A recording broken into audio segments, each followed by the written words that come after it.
All right, this is a how-to on rebuilding a lift arm cylinder on a Bobcat 763. I believe they use this same lift arm for several models. As you can see, we already removed the cylinder from the machine. All you have to do there is take off two hydraulic fittings. It's a 7/8 and a 11/16, I believe. And there's two pins. I mean, that's super easy to do. It's self-explanatory.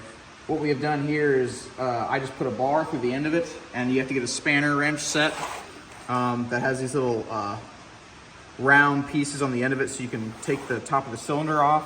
You can order these online. eBay's where I got, no, I think Amazon or eBay is where I got this one. And all you do is you just find a dowel that will line up in the hole. And this one was actually really loose. We put the bar down there to keep the cylinder from turning. And then as you can see, we could turn that thing right off.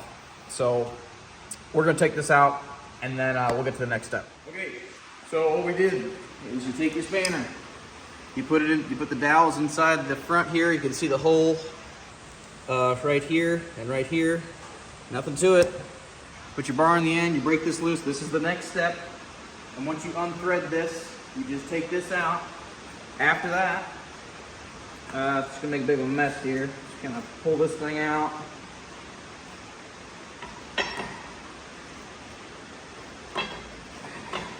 Kind of hard to do with one person, but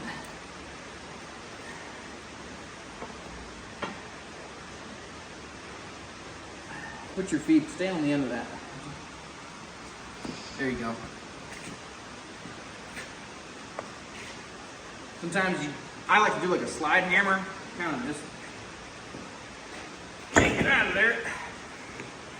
Okay, so that's the next step. You unbolt it, and all you do is slide this thing apart. The next step is you take this nut off. To do that, you'll take your bar, you'll put it in the end of the rod, you'll get a pipe wrench or socket, you'll take that nut off, and these pieces will come off. This piece will slide all the way down on the end, all the way off, and then we'll go through rebuilding that. So crack the nut. There's some Loctite on this to keep it from backing off. This is a 3/4 ratchet and a 1.5" socket, and a breaker bar, and a pipe and a rock bar on the other end. It took probably a couple 100 pounds of force to break that nut free. So crank on it. When it won't come off, crank some more, and it should go. And then it'll just turn right off. So now the nut's off. We're gonna take this piece off. I'm not sure if this is rebuilt. No, this doesn't look to be. Oh, actually, maybe there's a break in this, kind of like a piston ring. We'll find out here in a little bit, because I got a seal kit. Sometimes there's an O-ring here. Doesn't look like there's one on this one. It doesn't look like this has a front or a back. Yeah, no, there's no O-ring on this one. Sometimes you take them off, there's an O-ring right there. Then we have our bushing. Keep this stuff in order. Got our nut. This guy, bushing. And we'll take this off.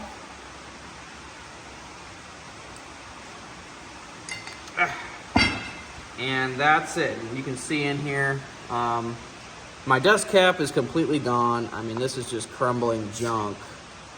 I can take that whole thing out. And then we got a couple more O-rings in there we'll rebuild. So we're gonna move this over to the bench, and when I get ready to rebuild it, we'll go through that. Okay, so what I've done, the same parts that we took off of the cylinder, I have now cleaned and stripped. This one I need to put some brake parts cleaner in there and blow that out. I disassembled the whole thing, and I matched up each O-ring. So we're gonna start with, the kit gives you a new nut, but I'm gonna go ahead and reuse my old one. I don't know why. I would not use this one. This one was probably the trickiest piece, because you had this nylon piece in there like so. And the kit did not come with these black pieces, not sure why, so try not to tear those up. I just took a pick in there and just kind of a screwdriver and just broke that in half and took that out. And then inside you have a O-ring that goes in there like so. And you just take a pick and take that out. So we'll set that aside. Now we have our new parts. So there's our new O-ring. And just gonna put this on here and work that around. So the O-ring is now installed. This one's a little tricky. It's nylon. It's really hard. It doesn't really stretch, so the only way I thought you could do it would be to start on one end and kind of push it in as you go. Alright, so I'm working this thing on. The best method I found is to start one side of it, push it in. Since this is nylon, it can stretch a little bit, but it's really hard. Make sure you put your O-ring in first, like we discussed earlier. Set one side in and push it in as hard as you can, and then set a pick on the other side like I did here. And you just kind of have to leverage this thing over, and we're gonna see if it'll go on.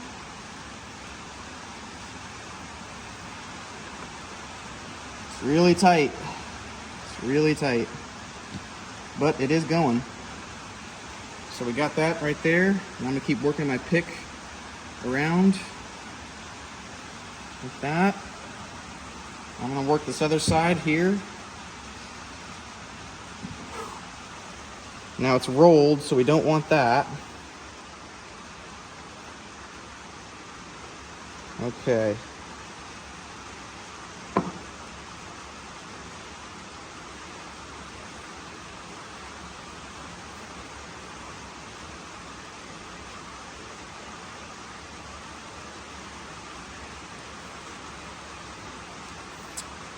So it's on there, but it's really loose, so I guess we'll find out. I think when it goes in the tube, it compresses this nylon onto the O-ring inside, and that's what creates a seal.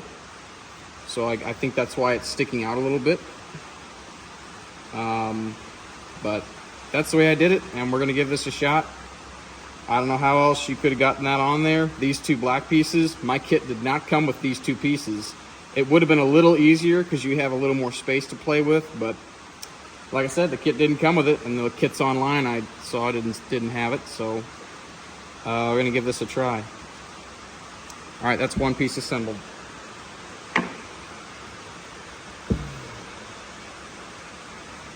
Next up, we have this piece here. I'm gonna clean this real quick.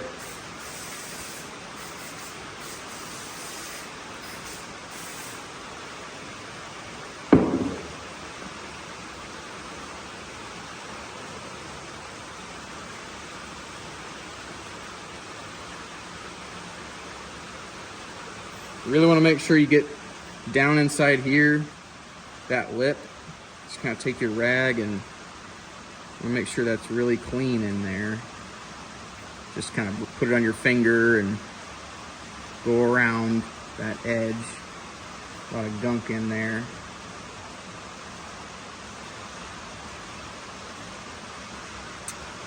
Just make sure it's as clean as you can get it. On the outside here too. So we'll do the inside. First you have this big one down in the center there. And the way it came out was the spring side down. So we have our new seal, spring side down. Actually looks like the spring wants to come out of there, but we'll see. So spring side down. And you kind of just pinch it and put it inside.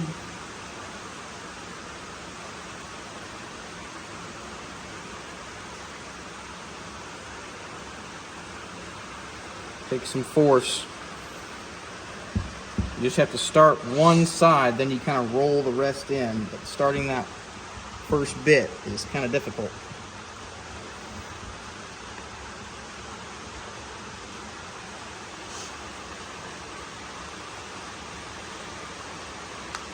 There we go. So I got the first bit started there.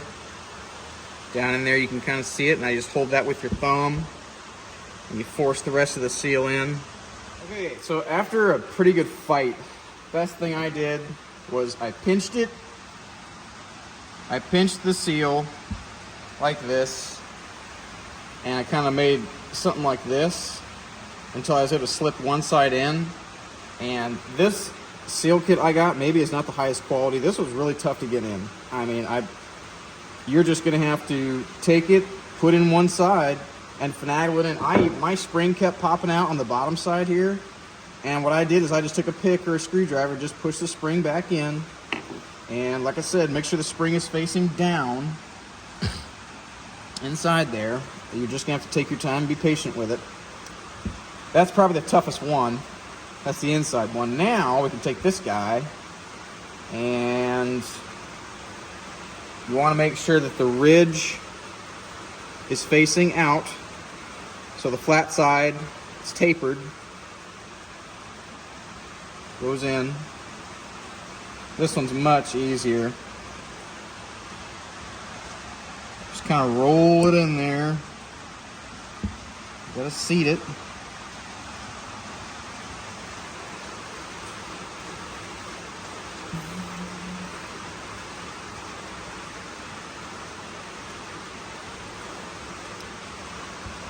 I'm not sure this is the highest quality of seal kit you could get, but it works. You just gotta take your time, kind of push this in there, and it will go. There we go. All right, so that's in. And again, tapered side is facing out. Flat side goes down. So we've done that one. Should be on the bottom there. So the two inside seals are done. And now, this guy goes up in here. Take that, and just kind of roll that on there. That one's easy. And now, next up is this one. I'll take them off in the order I took them off in. So we put we need to start from this side. So I put this ring on here. Put that one on there. Now we put this one on here. The nylon. And these nylon ones, they are no joke, man. They don't work very well, or cheap quality or something. I've rebuilt rams before, and it has not been this difficult. Seals were a much higher quality or something. But that's on there. Take your pick, walk it down, use the shoulder of it, don't damage it.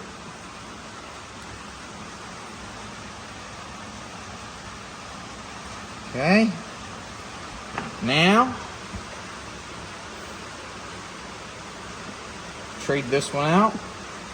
This one's up next. That one's easy. So, you have your big O-ring here, your thin orange one here. Okay, so we got all our new seals on there. We're gonna put this back together in the exact same order. So first is this piece. Come over here. Make sure the rod's nice and clean.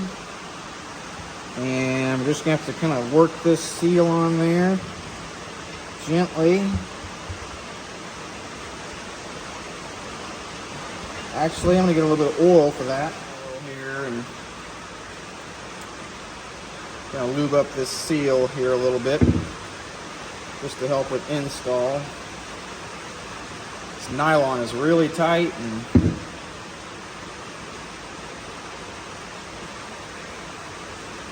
hard to get on.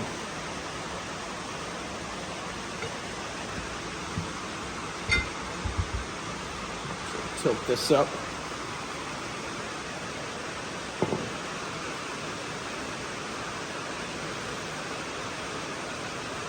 All right, we're gonna have to find a socket to tap that down on with. So I got a socket that fits on there. I got a light duty hammer here. There we go. I didn't use a very big hammer because I didn't want to damage anything. Now that that's on, we'll push that down on there. Pick this up. Push that up there. And the next piece is the bushing. Take that. Slide that on. Next up is this guy and this guy. And this piece, it's tapered on one side. You can see that little taper there. That goes like so.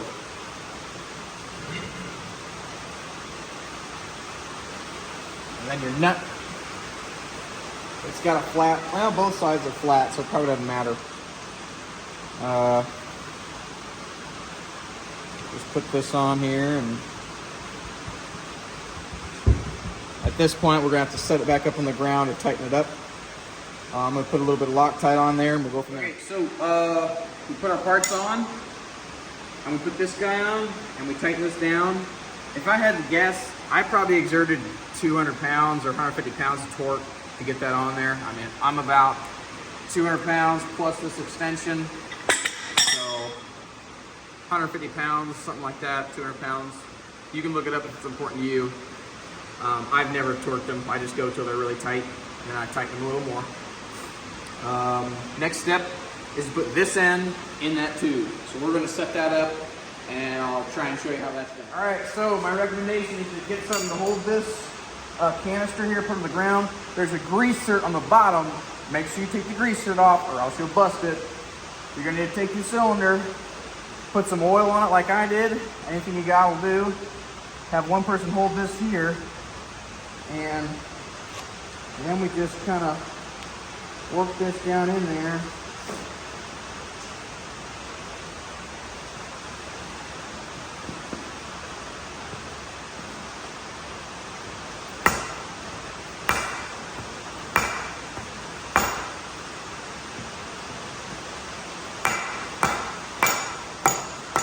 Alright, that was a lot easier than I thought it was going to be. I've done that before with bigger ones, and it's really tough. So, now that our rod is in the tube, just kind of push that down a little bit. We take this guy, and now we're going to tighten this back up again.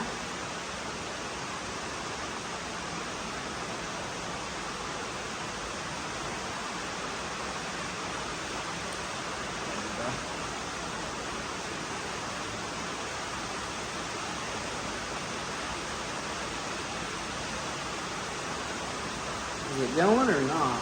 Looks like it. Is it? Hard to tell. I think it's going. All right, we're gonna tighten this up and we'll get back to you. Got our rod on the end here. Poor man's way of doing it. You put your spanner on the end here. I have a 1/2 inch ratchet. This didn't take much to bust loose, so I'm not gonna go crazy with this. Kind of tighten that cap best you can. That's, I'm not even going to go any tighter than that. It did not take much to bust that thing loose, so that's pretty much it. We're going to throw this back on the unit, and we'll see if it leaks. All right, so a few tips on disassembly and assembly. I tilted my cylinder up a little bit. I propped it up on some blocks there, as you can see. That way it gives you some room to move the cylinder in and out.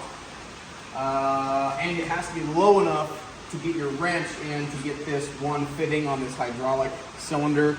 This is the toughest one. It's a real pain. I don't know why they didn't make a cutaway right there to get that fitting off.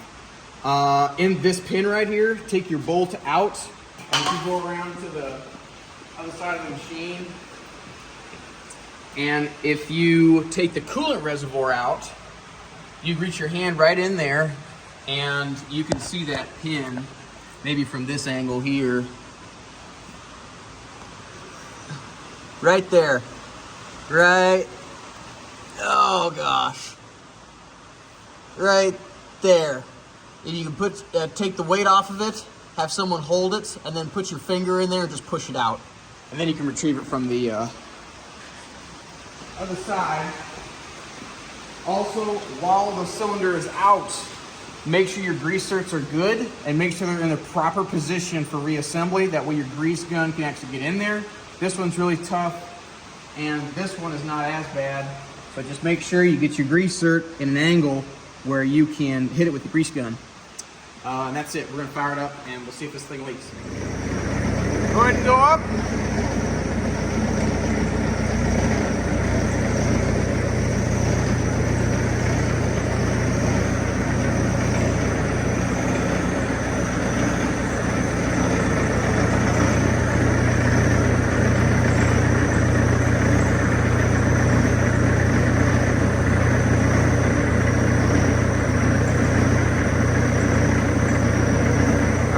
All the way up, now go down.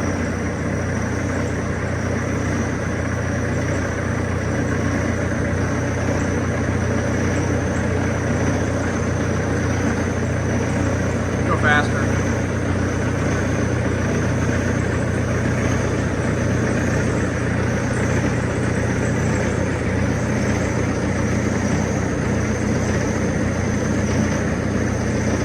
All right. That's it, folks. Good luck.